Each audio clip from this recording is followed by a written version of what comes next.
ಬಂಗಾಳದಲ್ಲಿ ಧರ್ಮಾಧಾರಿತ ಯೋಜನೆಗಳು ಬಂದ್. ಮಸೀದಿ ಇಮಾಮ್ಗಳಿಗೆ ದೀದಿ ನೀಡ್ತಾ ಇದ್ದಂತಹ ಗೌರವಧನ ಇನ್ನಿಲ್ಲ.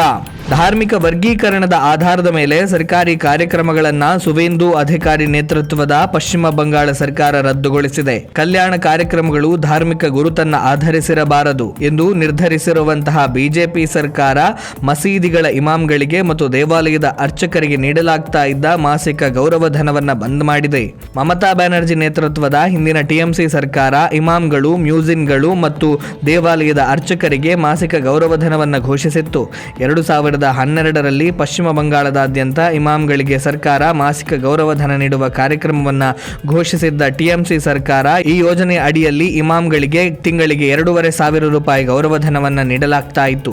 ಬರೋಬ್ಬರಿ 8 ವರ್ಷಗಳ ಬಳಿಕ 2020ರಲ್ಲಿ ಪುರೋಹಿತರಿಗೂ ಈ ಯೋಜನೆಯನ್ನು ವಿಸ್ತರಿಸಲಾಗಿತ್ತು.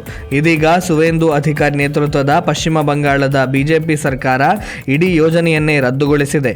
ಇನ್ನು ಆಶ್ಚರ್ಯಕರ ರೀತಿಯಲ್ಲಿ ಮುಸ್ಲಿಂ ಧಾರ್ಮಿಕ ನಾಯಕರಾದ ಇಮಾಮ್ಗಳಿಗೆ ಗೌರವಧನ ಬಂದ್ ಮಾಡುವ ಸುವೇಂದು ಅಧಿಕಾರಿ ಸರ್ಕಾರದ ನಿರ್ಧಾರವನ್ನ ಆಮ್ ಆದ್ಮಿ ಉನ್ನಾಯನ್ ಪಕ್ಷದ ಶಾಸಕ ಹುಮಾಯೂನ್ ಕಬೀರ್ ಅವರು ಸ್ವಾಗತಿಸಿದ್ದು, ಬಿಜೆಪಿ ಸರ್ಕಾರ ತನ್ನ ಸಿದ್ಧಾಂತಕ್ಕೆ ಅನುಗುಣವಾಗಿ ಈ ನಿರ್ಧಾರವನ್ನು ಕೈಗೊಂಡಿದೆ.